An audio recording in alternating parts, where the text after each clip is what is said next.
اعوذ باللہ من الشیطان الرجیم بسم اللہ الرحمن الرحیم۔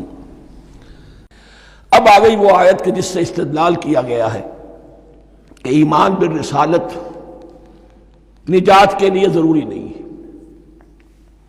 ان الذین آمنوا والذین ہادوا والنصارى والصابئین من آمن باللہ والیوم الآخر وعمل صالحا فلہم اجرہم عند ربہم ولا خوف علیہم ولا هم یحزنون۔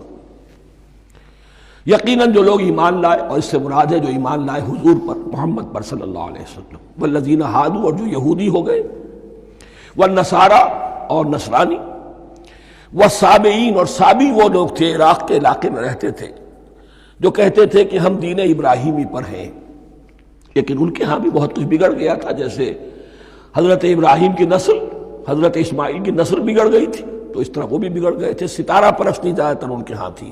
من آمن باللہ والیوم الآخر، جو کوئی بھی ایمان لایا اللہ پر اور یوم آخر پر، وعمل صالحا، اور اس نے عمل کیے اچھے، فلہم اجرہم عند ربہم، تو ان کے لیے محفوظ ہے ان کا اجر ان کے رب کے پاس، ولا خوف علیہم ولا هم یحزنون، اور نہ ان پر کوئی خوف ہوگا اور نہ وہ کسی حزن سے دوچار ہوں گے۔ ظاہر الفاظ کے اعتبار سے دیکھیے کہ یہاں ایمان بالرسالت کا ذکر نہیں ہے۔ ویسے تو اگر کوئی اس سے یہ غلط استدلال کرتا ہے تو اس کا پہلا جو اصولی جواب ہے وہ تو یہ ہے کہ ایسی حدیثیں بھی موجود ہیں، من قال لا الہ الا اللہ دخل الجنہ، تو اس کے کیا معنی ہے؟ صرف کہنے سے جنت میں داخل ہو جائیں گے، کسی عمل کی ضرورت نہیں؟ جواب یہ دیا جائے گا پورے قرآن کو سامنے رکھو، پورے حدیث کے ذخیرے کو سامنے رکھو، کسی ایک جگہ سے کوئی ایک نتیجہ نکال دینا وہ صحیح نہیں۔ لیکن اس کے علاوہ وہ اصول جو میں بیان کر چکا ہوں کہ یہ سلسلہ شروع کہاں سے ہوا ہے، پانچواں رکوع، وَآمِنُوا بِمَا أَنزَلْتُ مُصَدِّقًا لِمَا مَعَكُمْ وَلَا تَكُونُوا أَوَّلَ كَافِرٍ بِهِ۔ انہیں ایمان کی زوردار دعوت سے تو یہ ساری بات شروع ہوئی ہے۔ اب فصاحت اور بلاغت کا یہ تقاضا ہے کہ بار بار اس کو دہرایا نہ جائے، وہ بات انڈرسٹوڈ رہے گی، مقدر رہے گی، سمجھی جائے گی کہ ہر جگہ پر وہ موجود ہے، اس لیے کہ ساری گفتگو ہو رہی ہے اسی کے حوالے سے۔ وَآمِنُوا بِمَا أَنزَلْتُ مُصَدِّقًا لِمَا مَعَكُمْ وَلَا تَكُونُوا أَوَّلَ كَافِرٍ بِهِ وَلَا تَشْتَرُوا بِآيَاتِي ثَمَنًا قَلِيلًا وَإِيَّايَ فَاتَّقُونِ۔ اس حوالے سے یوں سمجھیے اب اس آیت کو کہ یہاں پر کچھ الفاظ محذوف مانے جائیں گے۔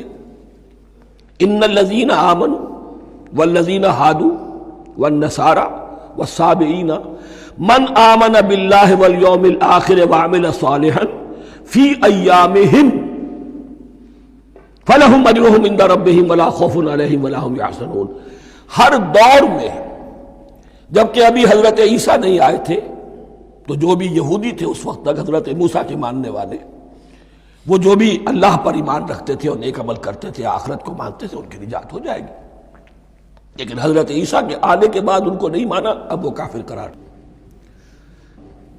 لیکن اب حضرت عیسیٰ کے آنے کے بعد جب تک حضور نہیں آئے، جو بھی مانتا ہے، لیکن یہ کہ شرط یہی ہوگی کہ اپنے اپنے زمانے میں، اصل میں نفی جس بات کی جا رہی ہے وہ یہ ہے کہ یہ نہ سمجھو کہ کسی گروہ میں ہونے سے نجات ہوتی ہے۔ نجات کسی گروہ میں ہونے کی وجہ سے نہیں ہے، نجات کی بنیاد ایمان اور عمل صالح ہے۔ کسی رسول پر ایمان لانا، اپنے دور کے رسول پر، وہ تو لازم ہے، لیکن یہ ہے کہ اس پر ایمان تو لے آئے اور وہ عمل صالح نہیں ہے تو نجات نہیں ہوگی۔ تو یہ اپنے اپنے دور میں، اپنے اپنے زمانے میں ہر امت کے لیے، وَلِكُلِّ أُمَّةٍ أَجَلٌ، قرآن مجید کے ایک مقام پر آیا ہے، ہر امت کے لیے ایک خاص معین مدت ہے۔ اس معینہ مدت میں اب ظاہر بات ہے جو لوگ حضور کی بعثت سے پہلے فوت ہو گئے ان پر تو کوئی ذمہ داری نہیں تھی حضور پر ایمان لانے کی، اور ایسے لوگ تھے، ایسے موحدین مکے میں موجود تھے جو یہ کہتے تھے کعبے کے پردے پکڑ پکڑ کر، اے اللہ ہم صرف تجھے پوجنا چاہتے ہیں، صرف تیری بندگی کرنا چاہتے ہیں، لیکن جانتے نہیں کیسے کریں۔ یہ بات موجود تھی اور ان کا انتقال بھی ہو گیا۔ یہ زید، سعید ابن زید، سعید جو حضرت عمر کے بہنوئی تھے اور وہ عشرہ مبشرہ میں سے ہیں، ان کی اہلیہ حضرت فاطمہ بنت خطاب، ان دونوں کے ایمان کو اللہ نے ذریعہ بنایا حضرت عمر کے ایمان کا، اور یہ والد تھے سعید کے زید، وہ یہ کہتے ہوئے دنیا سے چلے گئے حضور کی ابھی بعثت ہی نہیں ہوئی تھی، اے اللہ میں صرف تیری بندگی کرنا چاہتا ہوں، کیسے کروں یہ نہیں جانتا۔ اسی کو ذہن میں رکھیے، اہدنا الصراط المستقیم جو میں نے کہا تھا، ایک سلیم الفطرت انسان، سلیم العقل انسان توحید تک پہنچ جاتا ہے، آخرت کو پہچان لیتا ہے، لیکن اب کیا کروں؟ اس شریعت کے لیے، ان احکام کے لیے وہ دستے سوال دراز کرنے پر مجبور ہے۔ الحمدللہ رب العالمین الرحمن الرحیم مالک یوم الدین ایاک نعبد و ایاک نستعین اہدنا الصراط المستقیم۔ اسی صراط المستقیم کی دعا کا یہ جواب اب آئے گا، شروع ہوگا سورہ بقرہ سے، یہ کرو یہ نہ کرو، یہ فرض ہے، یہ تم پر لازم کیا گیا، یہ چیز حرام کی گئی، وغیرہ وغیرہ۔ ان الذين آمنوا والذين هادوا والنصارى والصابئين من آمن بالله واليوم الآخر وعمل صالحا، اور محذوف الفاظ فی ازمنتہم، اپنے اپنے زمانے میں، یا فی ایامہم، فلہم اجرہم عند ربہم ولا خوف علیہم ولا هم یحزنون۔ وَإِذْ أَخَذْنَا مِيثَاقَكُمْ وَرَفَعْنَا فَوْقَكُمُ الطُّورَ، اور ذرا یاد کرو جب کہ ہم نے تم سے عہد لیا، قول و قرار لیا، اور تمہارے اوپر اٹھا دیا طور کو، پہاڑ کو۔ جب تورات دی گئی تو اس وقت ایک کیفیت معجزانہ طور پر ایسی پیدا کی گئی، ان کے اوپر ایک رعب ڈالنے کے لیے اور خشیت قلب میں پیدا کرنے کے لیے کوہ طور اٹھا کر معلق کر دیا گیا۔ اس وقت کہا گیا خذوا ما آتیناکم بقوۃ، تو اس قول و قرار کے وقت ایک معجزے کی شکل یہ ہوئی تھی۔ وَإِذْ أَخَذْنَا مِيثَاقَكُمْ وَرَفَعْنَا فَوْقَكُمُ الطُّورَ خُذُوا مَا آتَيْنَاكُمْ بِقُوَّةٍ وَاذْكُرُوا مَا فِيهِ لَعَلَّكُمْ تَتَّقُونَ، پکڑو اس کو مضبوطی کے ساتھ جو ہم نے تمہیں دیا ہے، اس حدیث، اس کتاب کو، تورات کو، اس شریعت کو، ان احکام کو۔ وَاذْكُرُوا مَا فِيهِ، اور یاد رکھو اسے جو کچھ کہ اس میں ہے، لَعَلَّكُمْ تَتَّقُونَ، تاکہ تم بچ سکو۔ ثُمَّ تَوَلَّيْتُم مِّن بَعْدِ ذَلِكَ، پھر تم نے روگردانی کی اس کے بعد، اس میثاق کو توڑا، میثاق الست کو توڑا تھا، اور دوسرے یہ میثاق شریعت جو تم سے لیا گیا اس کو بھی توڑا۔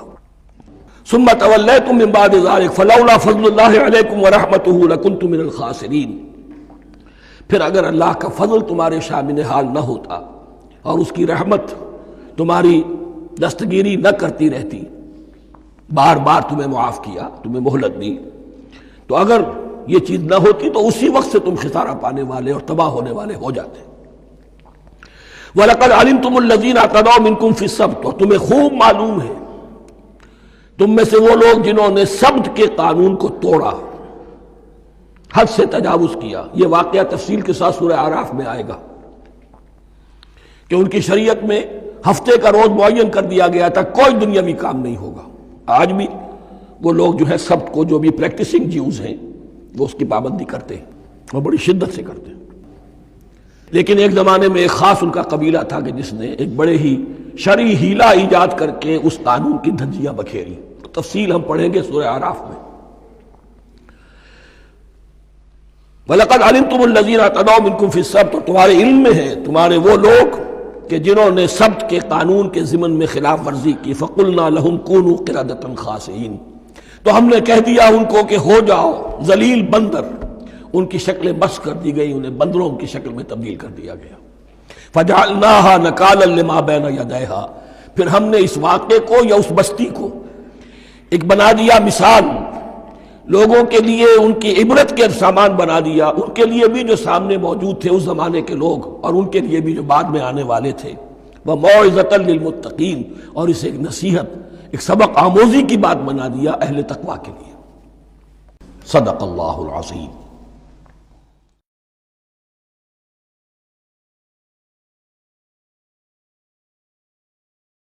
اعوذ باللہ من الشیطان الرجیم، بسم اللہ الرحمن الرحیم۔ وَإِذْ قَالَ مُوسَىٰ لِقَوْمِهِ إِنَّ اللَّهَ يَأْمُرُكُمْ أَن تَذْبَحُوا بَقَرَةً، اور یاد کرو جب کہ موسیٰ نے اپنی قوم سے کہا یقیناً اللہ تمہیں حکم دیتا ہے کہ گائے کو ذبح کرو۔ یہ واقعہ میں پہلے آپ کو بتا دوں، پھر ہم یہ آیات تیزی سے پڑھ لیں گے۔ بنی اسرائیل میں ایک شخص قتل ہو گیا، عامیل نامی، اور قاتل کا پتہ نہیں چل رہا تھا۔ اللہ تعالیٰ نے حضرت موسیٰ کے ذریعے سے انہیں حکم دیا کہ ایک گائے کو ذبح کرو، اور اس کے جسم کے ایک ٹکڑے سے اس مردے کو چھو، وہ جی اٹھے گا اور وہ بتا دے گا میرا قاتل کون ہے۔ اب یہ معجزات کی شکل ہے جو بار بار آ رہے ہیں، اور سابق اس امت کے اندر معجزات کا آپ کو بہت عمل دخل ملے گا۔ اس میں ایک تو یہ کہ گائے کو ذبح کرنا، وہ گائے کے تقدس کا جو ان کے دل میں ذہن میں تھا، تو ذبح کرنے سے اس کے اوپر بھی گویا کہ ایک تلوار چلائی گئی، اور پھر انہیں دکھا بھی دیا گیا کہ ایک آدمی زندہ بھی ہو سکتا ہے، بعد سے بعد الموت کا بھی ایک نقشہ دکھا دیا گیا انہیں۔ لیکن انہیں جب یہ حکم ملا اور ان کے دلوں کے اندر وہ بچڑے کی اور گائے کی تقدیس جو ہے وہ پلی ہوئی تھی، اب انہوں نے سوال کر کے کسی طریقے سے بچنے کے لیے مین میخ نکالی، کیسی گائے ہو، کیا رنگ ہو، کس طرح کی ہو، کس عمر کی ہو۔ بالآخر یہ کہ جب ہر طرف سے گھیراؤ ان کا ہو گیا اور سب چیزیں جو ہیں ان کے سامنے واضح کر دی گئیں، تب انہوں نے یوں سمجھیے چاروں ناچار بادل ناخواستہ اس حکم پر عمل کیا۔ بس اب ترجمہ کر لیجئے۔ وَإِذْ قَالَ مُوسَىٰ لِقَوْمِهِ إِنَّ اللَّهَ يَأْمُرُكُمْ أَن تَذْبَحُوا بَقَرَةً، اور یاد کرو جب کہ موسیٰ نے کہا اپنی قوم سے کہ اللہ حکم دیتا ہے تمہیں کہ ایک گائے کو ذبح کرو۔ قَالُوا أَتَتَّخِذُنَا هُزُوًا، انہوں نے کہا کہ آپ ہمارے ساتھ کوئی ٹھٹھا کر رہے ہیں، مذاق اڑا رہے ہیں، یہ کیا بات آپ کہہ رہے ہیں؟ قَالَ أَعُوذُ بِاللَّهِ أَنْ أَكُونَ مِنَ الْجَاهِلِينَ، فرمایا میں اللہ کی پناہ طلب کرتا ہوں اس سے کہ میں جاہلوں میں سے ہو جاؤں، کہ میں ان دین کے معاملات کے اندر استہزاء اور تمسخر کو شامل کر دوں۔ قالوا ادع لنا ربک یبین لنا ما ہی، اب انہوں نے کہا اچھا ایسی بات ہے تو ذرا اپنے رب سے دعا کیجئے کہ وہ ہم پر واضح کر دے کہ وہ کیسی ہو۔ قال انہ یقول، حضرت موسیٰ نے فرمایا اللہ تعالیٰ فرماتا ہے انہا بقرۃ لا فارض ولا بکر، وہ ایک ایسی گائے ہونی چاہیے کہ جو نہ بوڑھی ہو نہ بالکل بچھیا ہو، عوان بین ذالک، ان کے بین بین ہو۔ فَفَعَلُوا مَا تُؤْمَرُونَ، تو اب کر گزرو جو تمہیں حکم دیا گیا۔ قَالُوا ادْعُ لَنَا رَبَّكَ يُبَيِّن لَنَا مَا لَوْنُهَا، اب انہوں نے پھر کہا ذرا ایک دفعہ اور دعا کیجئے اپنے رب سے، وہ ہمیں بتا دے اس کا رنگ کیسا ہونا چاہیے۔ قَالَ إِنَّهُ يَقُولُ إِنَّهَا بَقَرَةٌ صَفْرَاءُ فَاقِعٌ لَوْنُهَا تَسُرُّ النَّاظِرِينَ، فرمایا اللہ فرماتا ہے کہ وہ گائے ایسی ہونی چاہیے زرد رنگ، شوخ رنگ، شوخ زرد رنگ کی، چمکیلی، جو دیکھنے والوں کو خوب اچھی لگے، پسند آئے، دل میں کھپ جانے والی۔ اب جو زیادہ سے زیادہ ان کے ہاں مقدس سمجھے جاتے تھے گائے، رفتہ رفتہ سوال کر کے اگر پہلے ہی حکم پر وہ کر دیتے تو کسی بھی گائے کو ذبح کر دیتے، لیکن یہاں گھیراؤ ان کا ہو رہا ہے کہ جس کی تقدس کا ان کے ذہن میں زیادہ سے زیادہ تاثر ہے اسی کو واضح کیا جائے۔ قالوا ادع لنا ربک یبین لنا ما ہی، پھر انہوں نے کہا ذرا اللہ سے دعا کیجئے اور وہ ہمیں یہ بتائے کہ وہ کیسی ہو۔ ان البقرہ تشابہ علینا، یقیناً ہم کچھ شبے میں پڑ گئے ہیں، یہ گائے کا معاملہ مشتبہ ہو گیا ہے ہم پر۔ قال انہ یقول، فرمایا اللہ فرماتا ہے انہا بقرۃ لا ذلول تثیر الارض ولا تسقی الحرث، وہ ایک ایسی گائے ہونی چاہیے کہ جو کوئی جس سے مشقت نہ لی جاتی ہو، نہ وہ ہل جوتتی ہو اور نہ وہ رہٹ کا پانی کھینچتی ہو۔ تسیر الارض، نہ تو وہ زمین کو جوتنے میں، ہل چلانے میں کام نہیں لی جائے، ولا تسقی الحرث، اور نہ کھیتی کو پانی پلانے کے لیے وہ پانی کھینچنے میں استعمال کیا جائے۔ مسلمتن، اور پوری سالم ہونی چاہیے، یک رنگ، لا شیۃ فیہا، اس میں کسی دوسرے رنگ کا کوئی داغ تک نہ ہو۔ اب کیا کرتے، گھیراؤ میں آ گئے۔ قالوا الآن جئت بالحق، کہا انہوں نے کہ ٹھیک ہے اب تو آپ نے بات جو ہے پوری طریقے سے واضح کر دی۔ فَذَبَحُوهَا وَمَا كَادُوا يَفْعَلُونَ، تب انہوں نے اس کو ذبح کیا اور وہ کرنے والے نہیں تھے، دل میں نہیں تھا، بادل ناخواستہ۔ اب دیکھیے یہاں ترتیب ذرا واقعے کی جو ہے مختلف ہو گئی ہے، جو اس ذبح بقرہ کا سبب تھا وہ بعد میں بیان ہو رہا ہے یہاں۔ تورات میں چونکہ واقعات کو اس طریقے سے بیان کیا ہے لہذا وہاں ترتیب دوسری ہے۔ وَإِذْ قَتَلْتُمْ نَفْسًا فَادَّارَأْتُمْ فِيهَا، اور یاد کرو جب کہ تم نے ایک جان کو قتل کیا تھا اور اس کا الزام تم ایک دوسرے پر لگا رہے تھے، یعنی کسی کا پتہ نہیں چل رہا تھا قاتل کون ہے۔ وَاللَّهُ مُخْرِجٌ مَا كُنتُمْ تَكْتُمُونَ، اور اللہ تعالیٰ فیصلہ کر چکا تھا کہ جو کچھ تم چھپا رہے ہو اسے نکال کر رہے گا، واضح کرے گا۔ فَقُلْ اضْرِبُوهُ بِبَعْضِهَا، تو ہم نے حکم دیا کہ اس کی لاش کو اس گائے کے ایک ٹکڑے سے، اس کے جسم کے ایک حصے سے ضرب لگاؤ، کذالک یحیی اللہ الموتیٰ، اور دیکھو اس طریقے سے اللہ مردوں کو زندہ کر دے گا۔ تھوڑی دیر کے لیے وہ زندہ ہوا اور اس نے اپنے قاتل کا نام بتا دیا۔ وَيُرِيكُمْ آيَاتِهِ لَعَلَّكُمْ تَعْقِلُونَ، اور وہ تمہیں دکھاتا ہے اپنی آیات تاکہ تم عقل سے کام لو۔ اب جو الفاظ آ رہے ہیں بہت سخت ہیں، بہت سخت ہیں، لیکن ان کو پڑھتے ہوئے درون بینی ضرور کیجیے گا، اپنے اندر جھانکیے گا۔ ثُمَّ قَسَتْ قُلُوبُكُمْ، پھر تمہارے دل سخت ہو گئے۔ جب دین میں ہیلے بہانے نکالے جانے لگے اور ہیلوں بہانوں کے ذریعے سے شریعت کے احکام سے بچا جائے، اللہ کو دھوکہ دینے کی کوشش کی جائے، اس کا جو نتیجہ نکلتا ہے وہ دل کی سختی۔ ثم قست قلوبکم، پھر تمہارے دل سخت ہو گئے۔ فہی کالحجارۃ او اشد قسوہ، تو وہ تو اب پتھروں کے مانند ہیں، بلکہ سختی میں ان سے بھی زیادہ شدید ہے۔ یہ ویسے بھی فصاحت اور بلاغت کا بھی بڑا ایک عمدہ مقام ہے قرآن کا۔ وَإِنَّ مِنَ الْحِجَارَةِ لَمَا يَتَفَجَّرُ مِنْهُ الْأَنْهَارُ، پتھروں میں سے تو ایسے بھی ہوتے ہیں جن میں سے چشمے پھوٹ بہتے ہیں۔ وَإِنَّ مِنْهَا لَمَا يَشَقَّقُ فَيَخْرُجُ مِنْهُ الْمَاءُ، اور ایسے بھی ہیں جو شق ہو جاتے ہیں، پتھر چٹانیں، ان میں سے پانی برآمد ہو جاتا ہے۔ وَإِنَّ مِنْهَا لَمَا يَهْبِطُ مِنْ خَشْيَةِ اللَّهِ، اور ان میں وہ بھی ہوتے ہیں جو اللہ کے خوف سے گر پڑتے ہیں۔ وَمَا اللَّهُ بِغَافِلٍ عَمَّا تَعْمَلُونَ، اور اللہ تعالیٰ غافل نہیں ہے اس سے کہ جو تم کر رہے ہو۔